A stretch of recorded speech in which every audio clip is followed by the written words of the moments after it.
Harry Potter et les méthodes de la rationalité, chapitre 102. Préoccupation. Le 2 juillet 1992, le professeur Quirrell était très malade. Il avait semblé aller mieux pendant un moment, après avoir bu le sang de licorne en mai, mais l'intense aura de pouvoir qui l'avait ensuite entouré n'avait même pas tenu un jour. Dès les ides de mai, les mains du professeur Quirrell tremblaient de nouveau, quoique de façon subtile.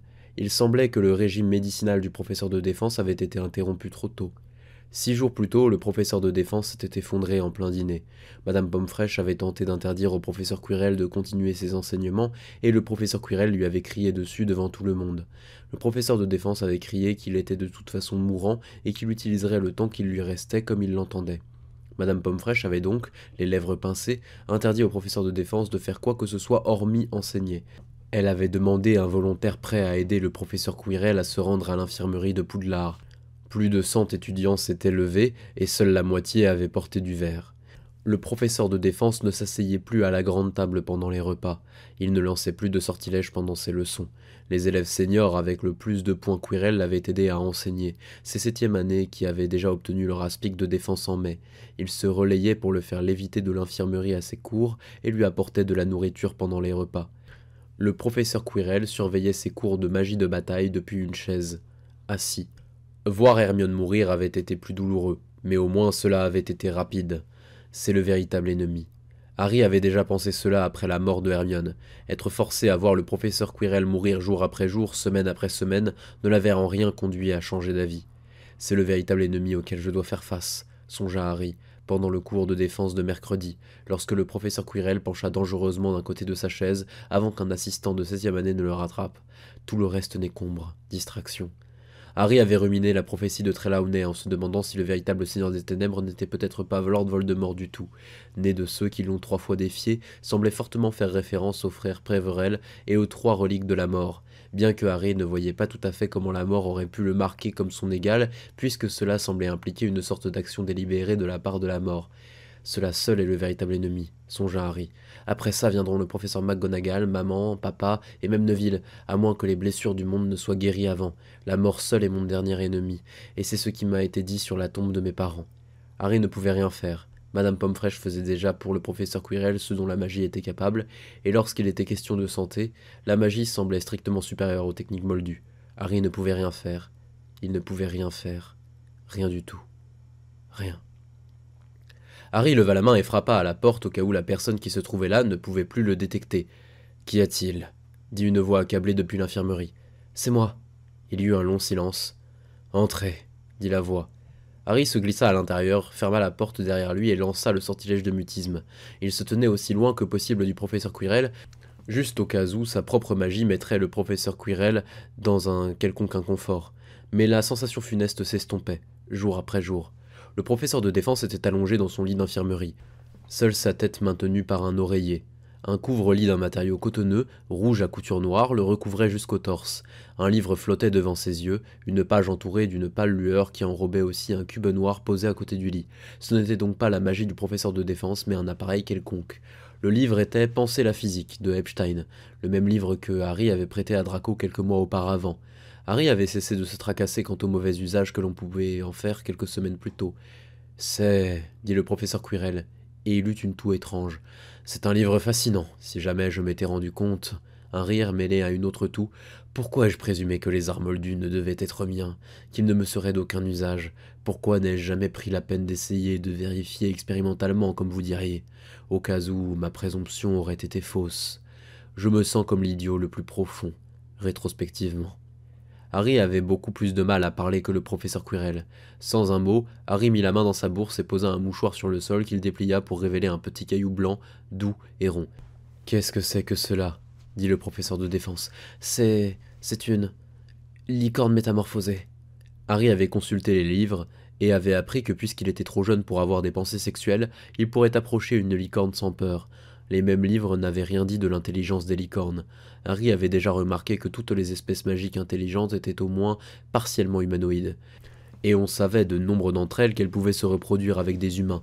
Harry était déjà arrivé à la conclusion que la magie ne créait pas de nouvelles intelligences, mais modifiait juste la forme d'humain génétique. Les licornes étaient des équidés, pas même partiellement humanoïdes, ne parlaient pas, n'utilisaient pas d'outils, et ils n'étaient presque certainement rien d'autre que des chevaux magiques. S'il était juste de manger une vache pour se nourrir pendant une journée, il se devait d'être juste de boire le sang d'une licorne pour repousser la mort de quelques semaines. On ne pouvait faire de poids, de mesure. Harry s'était donc rendu dans la forêt interdite, muni de sa cape. Il avait cherché le bosquet des licornes jusqu'à le voir, une fière créature à la robe d'un blanc pur et à la crinière violette, avec 3 taches bleues sur le flanc. Harry s'était approché d'elle, et les yeux de Saphir l'avaient observé avec curiosité. Harry avait tapé sur le sol, 1, 2, 3, avec ses pieds. La licorne n'avait donné aucune réponse similaire. Harry s'était approché, avait pris sa corne dans ses mains et avait tapé la même séquence sur la corne de la licorne.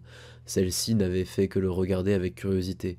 Et pourtant donner à la licorne des carrés de sucre imbibés de potions de sommeil lui avait presque donné l'impression de commettre un meurtre. Cette magie donne à leur existence un poids qu'aucun animal ne pourrait posséder. Tuer une chose innocente pour se sauver soi, voilà un grave péché. Ces 2 phrases du professeur McGonagall, du centaure, s'étaient répétées dans l'esprit de Harry, encore et encore, lorsque la licorne blanche avait bâillé, s'était allongée et avait fermé ses yeux pour ce qui serait la dernière fois. La métamorphose avait duré 1 heure, et des larmes avaient perlé aux yeux de Harry, plusieurs fois pendant qu'il travaillait.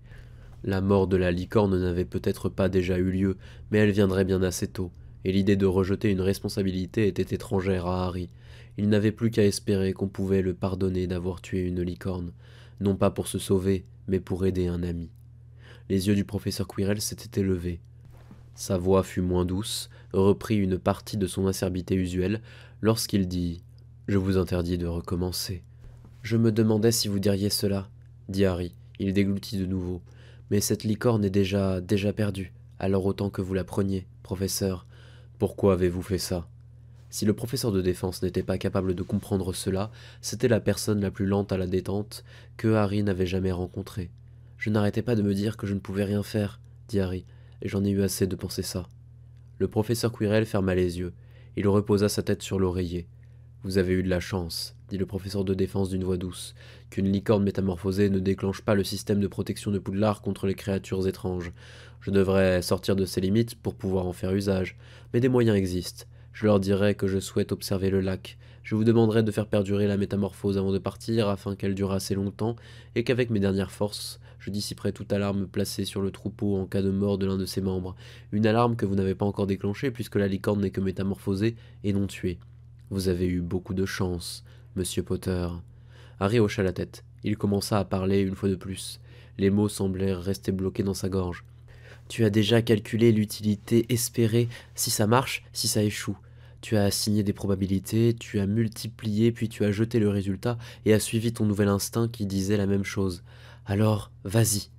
Connaissez-vous, dit Harry d'une voix chancelante, un moyen de sauver votre vie ?» Les yeux du professeur s'ouvrirent. « Pourquoi me demandes-tu cela, garçon ? Il y a un sortilège dont j'ai entendu parler, un rituel. »« Silence, dit le professeur de défense. Un instant plus tard, un serpent se trouvait dans le lit. Même les yeux du serpent étaient mornes. Il ne se dressa pas. « Reprends !» siffla le serpent. Seule sa langue bougeait. « Il y a un rituel dont le directeur m'a parlé, par le moyen duquel il pense que le Seigneur des Ténèbres pourrait avoir continué de vivre. Il s'appelle... » Et Harry se tut lorsqu'il se rendit compte qu'il connaissait le mot en fourche-langue. « Horcrux. J'ai entendu dire qu'il nécessite une mort, mais si vous êtes de toute façon mourant, vous pourriez essayer d'adapter le rituel, même si le nouveau sortilège est plus risqué, afin qu'il puisse être jeté par autre sacrifice. Si vous réussissiez, le monde entier serait transformé. Je ne connais rien du sortilège, mais le directeur m'a dit qu'il arrachait un fragment de l'âme, même si je ne vois pas comment cela pourrait être vrai. » Le serpent siffla un rire, un étrange rire sec, presque hystérique. « Tu me parles de ce sort? À moi? Tu dois apprendre la prudence à l'avenir, garçon. Mais cela n'a pas d'importance. J'ai entendu parler du sortilège Horcrux il y a... longtemps. Il est absurde. »« Absurde ?» dit Harry à voix haute, surpris. « Serait insensé. Même si âme existait, arracher fragment d'âme, c'est un mensonge, distraction pour cacher vrai secret. Seul celui qui ne croit pas au simple mensonge poussera raisonnement, verra par-delà obscurcissement, comprendra comment lancer sort. Meurtre requis n'est pas sacrifice rituel. Mort soudaine produit parfois fantôme, si magie jaillissante s'imprime sur objet proche. Sortilège Horcrux envoie jaillissement de mort de victime à travers lanceur, crée propre fantôme au lieu de celui de victime, imprime fantôme dans objet spécial, seconde victime ramasse objet Horcrux, objet imprime mémoire dans elle, mais seulement mémoire, au moment de construction de objet Horcrux. Vois-tu défaut? La sensation de brûlure était revenue dans la gorge de Harry. Pas de continuité de... Mais les serpents n'avaient pas de mots pour désigner la conscience. Soit on continue de penser après avoir fait Horcrux, puis soit avec nouvelle mémoire meurt et n'est pas restauré. Oui, tu vois.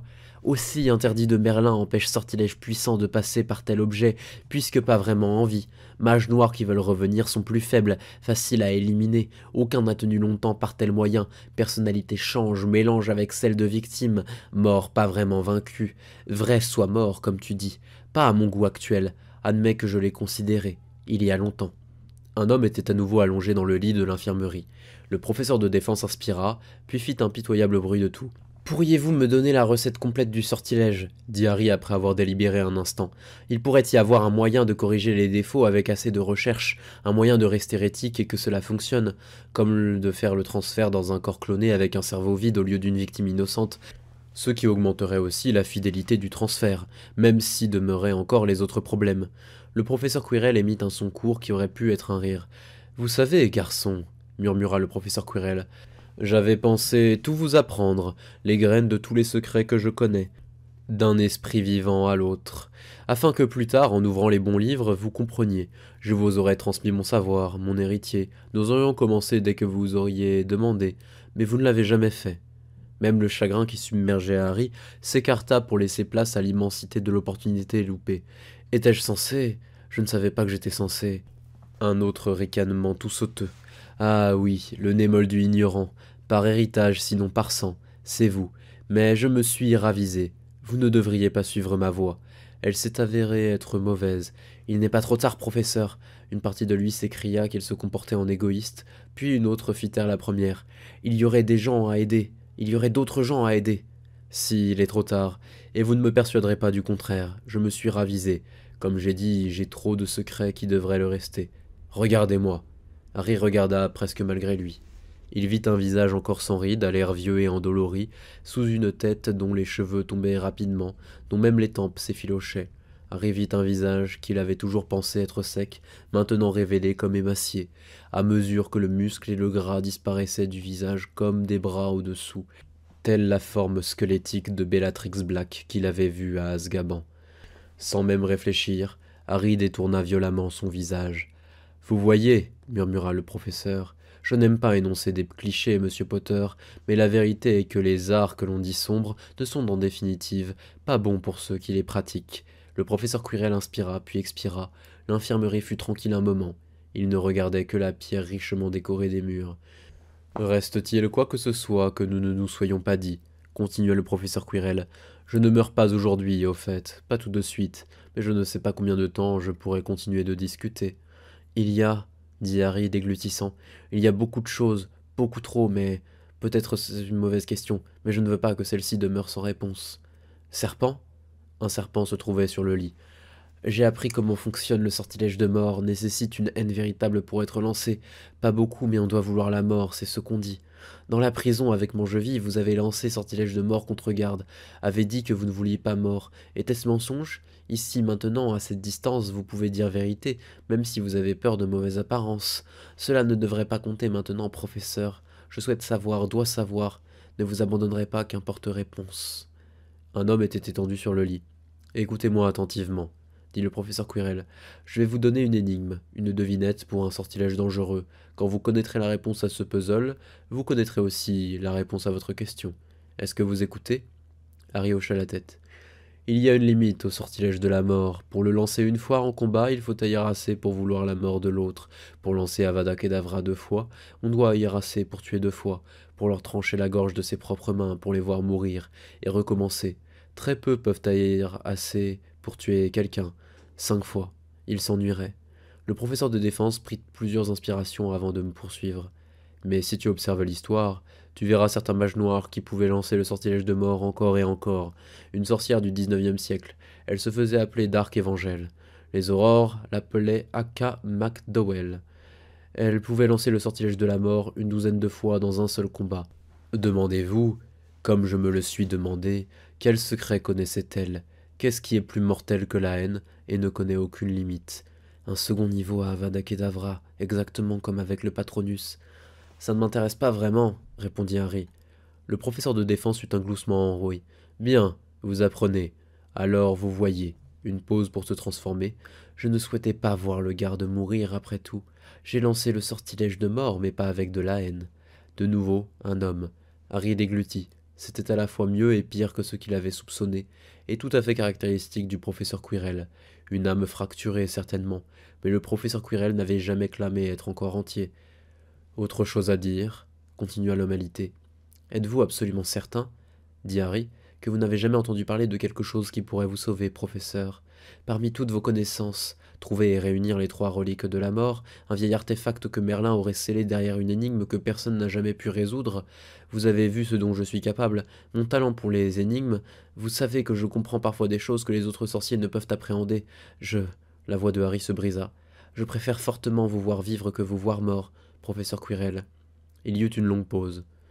Une chose, dit le professeur Quirrell. Une chose pourrait m'aider, ou peut-être pas, mais l'obtenir dépasse vos forces et les miennes. Oh, c'est exactement le discours d'introduction d'une quête annexe, dit le critique interne de Harry. Tout le reste de son être demanda à cette partie de lui-même de se la fermer. La vie ne fonctionnait pas comme ça. D'anciens artefacts pouvaient être découverts, mais pas en un mois, pas quand on ne pouvait pas quitter Poudlard et qu'on était encore en première année. Le professeur Quirrell prit une profonde inspiration, exhala. Je suis navré. C'est trop théâtral. Ne vous faites pas d'idées, monsieur Potter. Vous avez demandé n'importe quoi, aussi improbable que ce soit. Il existe un objet appelé... Un serpent se trouvait dans le lit. La pierre philosophale, siffla-t-il. S'il y avait eu un moyen de fabriquer l'immortalité à la chaîne pendant tout ce temps et que personne ne s'était fatigué à l'utiliser, Harry allait craquer et assassiner tout le monde. J'ai lu à son sujet, siffla Harry, conclut que c'était évidemment un mythe.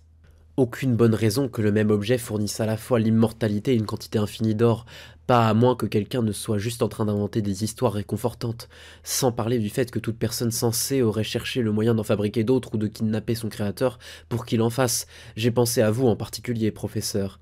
Un sifflement hilar, froid. Raisonnement sage, mais pas assez sage. Comme avec Sortilège Horcrux, absurdité cache vrai secret. Véritable pierre, pas que légende, pas ce que légende dit. Véritable pouvoir, pas ce qu'histoire raconte. Créateur supposé de pierre, pas celui qui l'a faite. Celui qui la détient maintenant, pas né sous nom utilisé aujourd'hui. Pourtant, en pierre, vrai artefact capable de guérir. En as-tu entendu parler? Seulement dans le livre. Celui qui détient pierre possède très grande connaissance, a enseigné de nombreux secrets à directeur d'école. Directeur d'école n'a rien dit de possesseur de pierre, rien de pierre, pas d'indice. Rien qui ne me revienne facilement, répondit sincèrement Harry. Ah, siffla le serpent. Ah bon, pourrait demander à directeur. Non, ne lui demande pas, garçon, il ne prendrait pas bien la question. Mais si pierre ne fait que guérir, directeur ne croit pas ça, ne croirait pas ça. Trop ont recherché la pierre ou désiré connaissance du détenteur. Ne demande pas, ne dois pas demander, n'essaie pas d'obtenir pierre toi-même. Je te l'interdis. J'interdis. Un homme se trouvait à nouveau dans le lit. Je suis à la limite, dit le professeur Quirrell. Je dois récupérer des forces avant d'aller dans la forêt avec votre cadeau. Partez maintenant, mais maintenez la métamorphose avant de partir. Harry tendit la main, toucha le caillou blanc sur le mouchoir et renouvela la métamorphose. Elle devrait durer 1 h et 53 minutes, maintenant, dit Harry. Vos études avancent bien. C'était bien plus longtemps que ce que Harry pouvait produire au début de l'année. Les sortilèges de seconde année lui semblaient simples à présent, ne lui demandaient pas d'efforts. Ce qui n'était pas surprenant puisqu'il avait 12 ans dans moins de 2 mois. Il aurait même pu lancer un sortilège d'oubliette s'il s'était avéré bon que quelqu'un oublie tout ce qui se concernait son bras gauche. Il grimpait l'échelle du pouvoir, lentement, depuis le barreau le plus bas. La pensée lui vint accompagnée d'une potentielle tristesse, l'idée d'une porte qui s'ouvrait tandis qu'une autre se refermait, ce qu'il rejeta aussi. La porte de l'infirmerie se referma derrière Harry, et le survivant avança rapidement vers un but, tout en jetant sa cape d'invisibilité sur ses épaules. Bientôt, le professeur de défense appellerait sûrement pour que l'on vienne l'aider, et un trio d'élèves plus âgés le guiderait jusqu'à un endroit tranquille, peut-être la forêt avec une excuse comme regarder le lac par exemple. Quelque part, le professeur de défense mangerait une licorne, inaperçue après que la métamorphose de Harry se soit achevée. Puis le professeur Quirrell irait mieux pendant un moment. Ses pouvoirs lui reviendraient, aussi forts que jamais mais pour une durée bien plus courte. Cela ne durerait pas. Les poings de Harry se refermèrent de la tension irradia de ses muscles. Si le régime thérapeutique du professeur de défense n'avait pas été interrompu par Harry et les aurores qu'il avait amenées à Poudlard, il était idiot de s'en vouloir. Harry le savait. Et pourtant, son cerveau le blâmait quand même. Même si celui-ci cherchait avec attention quelques moyens de dire que c'était sa faute, au diable la crédibilité de l'explication. Comme si être fautif était la seule façon dont il avait de porter le deuil. Un trio de serpentards de 7e année dépassèrent la forme invisible de Harry dans les couloirs en direction de l'infirmerie où attendait le professeur. Ils avaient l'air fort, sérieux, fort soucieux. Était-ce ainsi que les autres portaient le deuil? Ou est-ce qu'ils s'en fichaient, quelque part au fond d'eux-mêmes, comme le professeur Quirrell le pensait? Il y a un second niveau au sortilège de la mort. Le cerveau de Harry avait instantanément résolu l'énigme à la seconde où il l'avait entendu, comme si ce savoir avait toujours été en lui et avait attendu de pouvoir se révéler. Harry avait un jour lu quelque part que l'opposé de la joie n'était pas la tristesse mais l'ennui, et l'auteur avait ensuite dit que pour trouver le bonheur, il ne fallait pas chercher ce qui nous rendait heureux, mais ce qui nous enthousiasmait, et, par le même raisonnement, la haine n'était pas le véritable opposé de l'amour. Si on se souciait assez d'une chose pour désirer la voir morte plutôt que vivante, c'était que l'on pensait à elle. L'idée était apparue bien plus tôt, pendant le procès, lors d'une conversation avec Hermione, quand elle avait dit que l'Angleterre magique était pleine de préjugés, avec ample justification. Et Harry avait songé, mais pas dit, comment on l'avait laissé entrer à Poudlard pour pouvoir lui cracher dessus. Contrairement à certaines personnes dans certains pays qui étaient dites aussi humaines que les autres, que l'on disait être des êtres sentients plus importants qu'une simple licorne, mais qu'on ne laissait pourtant pas vivre en Angleterre moldue. Sur ce point, au moins, aucun moldu n'avait le droit de toiser un sorcier. L'Angleterre magique était peut-être pleine de discrimination anti moldus, mais au moins elle les laissait entrer pour pouvoir leur cracher dessus en personne. Qu'est-ce qui est plus mortel que la haine et ne connaît aucune limite? L'indifférence, murmura Harry, le secret d'un sortilège qu'il ne pourrait jamais lancer, et il continua d'avancer vers la bibliothèque pour lire tout ce qu'il pouvait trouver, absolument tout, au sujet de la pierre philosophale.